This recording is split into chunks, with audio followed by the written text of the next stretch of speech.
예전에는 맞는 말인데요. 네. 지금은 좀 아닌 것 같습니다. 거래가 이제 스톱이 된 거예요. 거의 70%가 감소한 거죠. 고가주택은. 허리풀지구 아시잖아요. 대충 시뮬레이션을 돌려보니까요. 그냥 반값이에요. 대통령이 SNS에 올린 대로 그대로 간다고 하면 강남은 이 기간 동안에 이재명 정부 기간 내 한 프로까지도 봅니다. 미국 리스크가 중간선거 이후에 터질 가능성이 있다는 분들이 꽤 많아요. 경제학자들이. 그런 걸 보면 지금 무리해서 쫓아갈 상황은 좀 아닌 것 같습니다.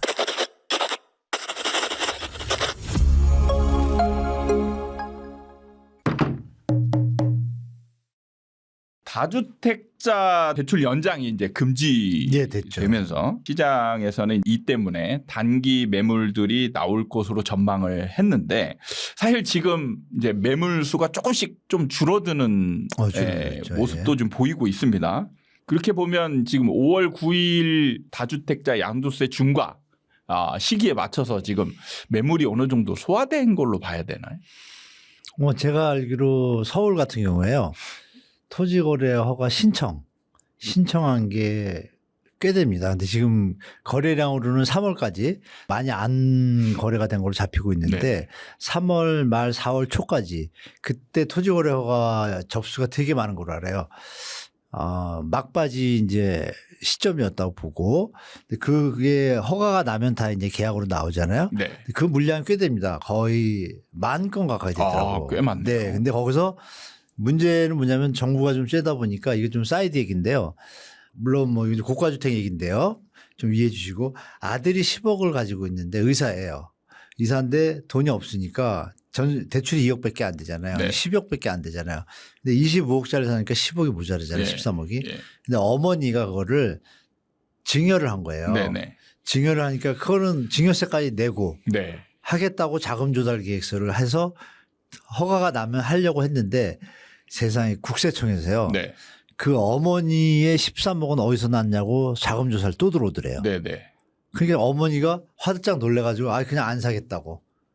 그러면 이거는 국세청에서는 그런 거를 잡으면은 또 인사고과에 도움이 되나 봐요. 네네. 이 틈을 이용해가지고 지시를 하신 건지 모르겠지만 자금 조사를 고가주택에 대해서는 심하게 하는 거예요. 네. 그러니까 고가주택에 대해서는 사람들이 그게 소문이 나가지고 3월 한 중순부터 잘 이제 거래가 이제 스톱이 된 거예요. 그러니까 이제 안 팔리겠다는 생각이 들 거 아니에요. 네. 네. 안 팔리니까 답이 뭐예요? 팔 수가 없으면 답은 나왔잖아요. 전세로 5년을 더 가든지 월세로 돌리든지 이거죠. 네네. 이 와중에 그 임차보증금 반환 대출을 또 정부가 살짝 껴놨어요. 네.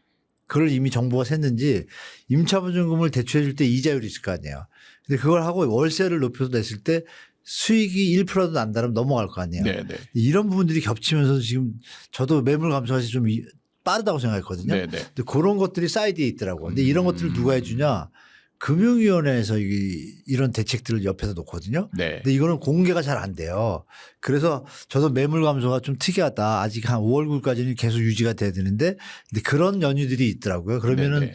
이거는 이제 정부가 뭐 저도 얘기하고 있지만 이미 좀 안 바쁘더라면 체크를 해가지고 다시 하게 되면 중요한 건 5월 9일이 끝나면 더 준다는 것도 알잖아요. 네네.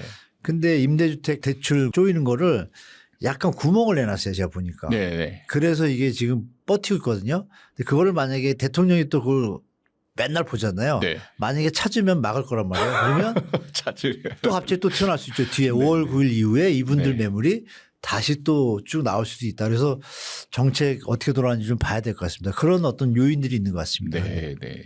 참 시장은 유동적으로 잘 움직이는 것 같습니다. 네, 네. 아주 민감합니다. 네.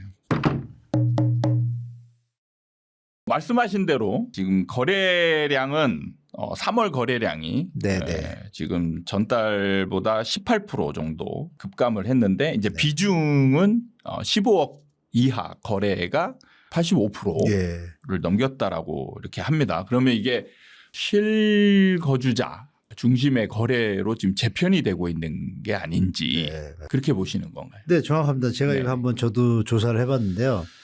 우리 토지거래가 할 때 작년에 15억 초과 거래가 36%였습니다. 어마어마하죠. 네. 근데 2월, 3월 연속 10%밖에 안 돼요. 그럼 25% 거래가 줄었다는 건데 거의 35%던 게 10%대로 바뀌었으니까 거의 70%가 감소한 거죠. 고가주택은. 네. 반면에 이 15억 이하 주택은 65% 수준이었는데 이게 합해가지고 거의 85%, 90% 가까이 가는 거예요. 네. 그러면 이게 어디서 벌어진 것 같아요? 그 밑에 5% 정도가요. 10억 이하예요.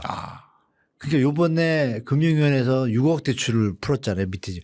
아니 25억 이상 집이 2억 대출인데 어떻게 10억 이하 집이 6억의 대출이죠? 안 맞잖아요. 네. 그러니까 이게 금융위원회 제가 이제 다른 방송에서 말씀드린 건데 금융위원회가 대책을 내면요 항상 이 정부나 정책에 문재인 정부 때 이럴 때 눈을 가립니다. 구멍을 냅니다. 네, 네. 이래 놓고 여기다 이 중저가 주택이 대출을 많이 해주니까 그러면 또 언론들이 제 생각에 어떤 수식을 던지냐면 지금 아니면 집 못 산다. 예. 앞으로 이 정부는 대출을 또 줄일 거다.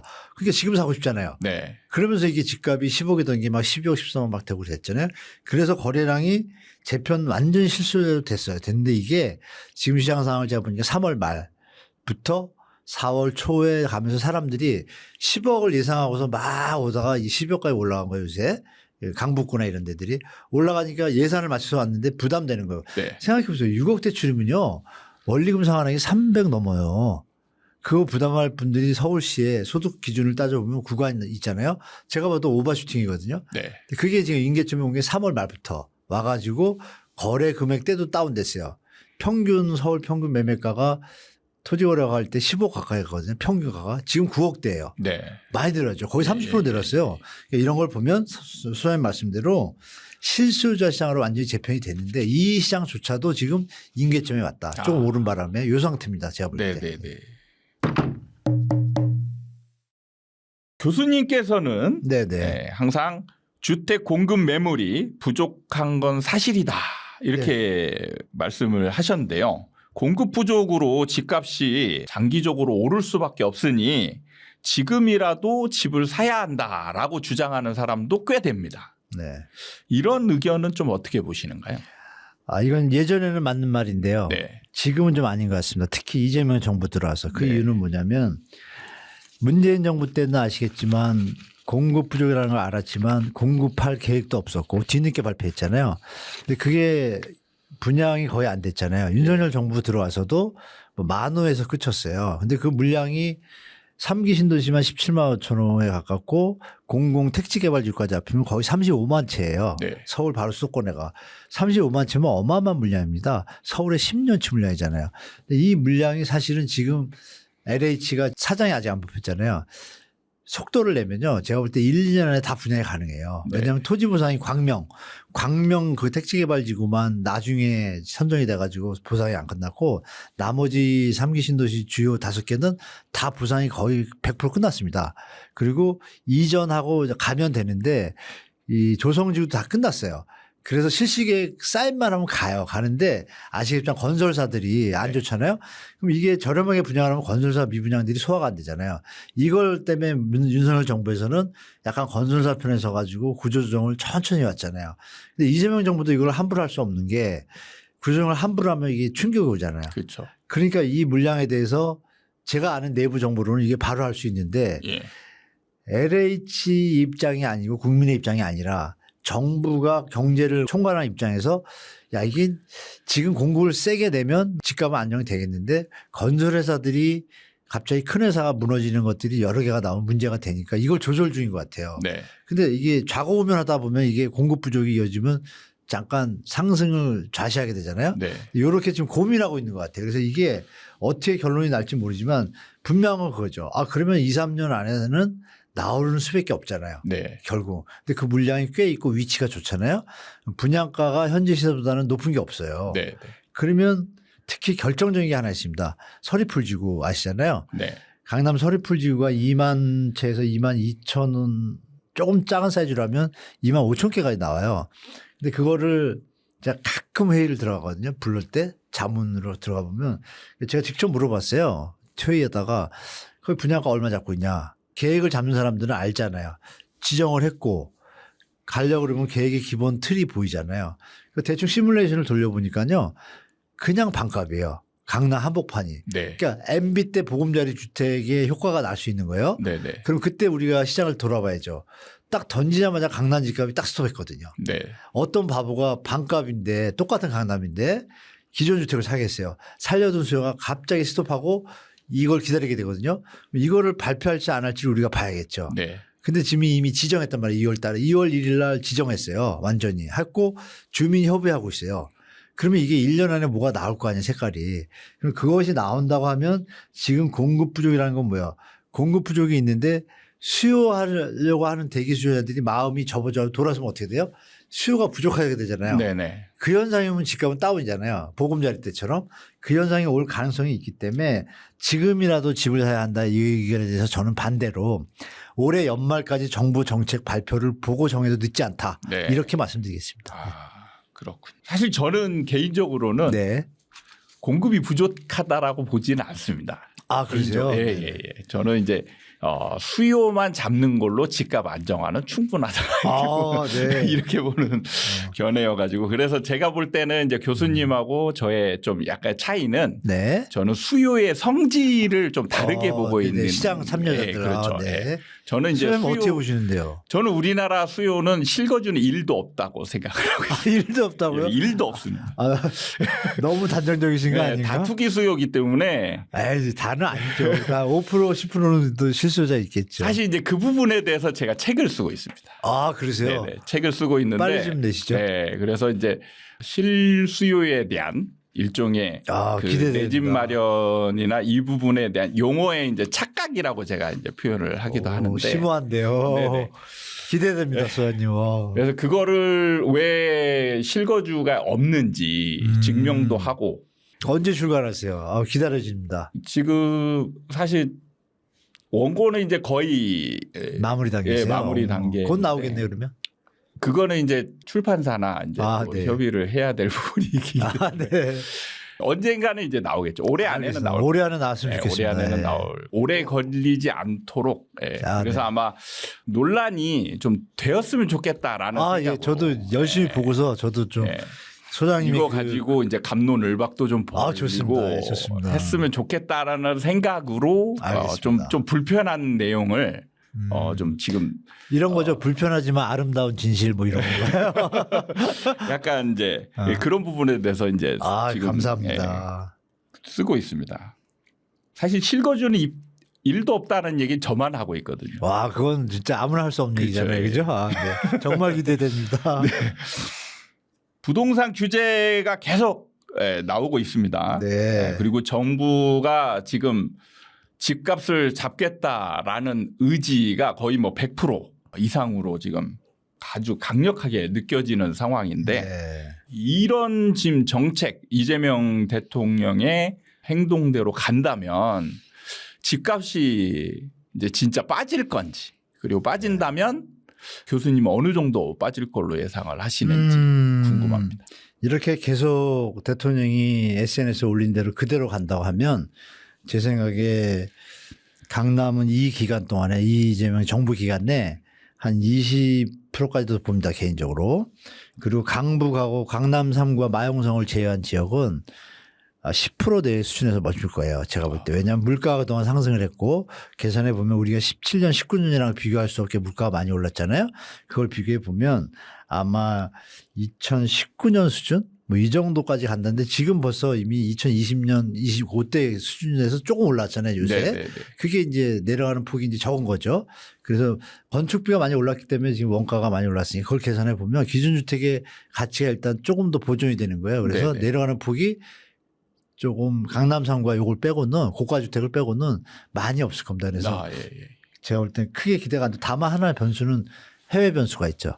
내년에 만약에 여러분들이 얘기하시는 미국 그 리스크가 중간선거 이후에 터질 가능성이 있다는 분들이 꽤 많아요. 경제학자들이. 그럼 터지면 조금 한 5%씩 더 빠질 것 같아요. 그러니까 결국은 정부 정책하고 이런 걸 보면 지금 무리해서 쫓아갈 상황은 좀 아닌 것 같습니다. 네.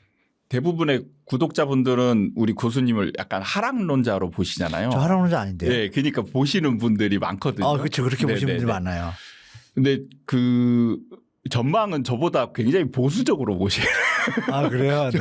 저는 더 떨어질 걸로 보고. 근데 저는 시장 경제 논리를 아예 저버리지 않기 때문에 네네. 그러니까 짧은 이제 이론을 갖다 숫자에 오르라는 게 있잖아요. 네네. 숫자 갖고 막 하다 보면 제일 중요한 게 심리잖아요. 그 그렇죠. 부분에 소장님이 최고 건조해지고 저는 그래서 이걸 가지고 소장님 같은 분들 얘기를 듣고 합하다 보면 약간 중화가 돼서 원래 생각한 포지션보다 네. 조금 완화해서 얘기를 하게 돼요. 그런 경향이 좀 있습니다. 네네네. 네. 저 같은 경우는 기존에도 딱 계속 던지시잖아요. 예, 한 40% 정도 강남도 예외 없다. 네네. 빠질 거라고 그 보고 있는데 이제 봐야죠. 이번에도 그러면 제가 이제 이런 말을 하면서 좀 걱정되는 거는 예.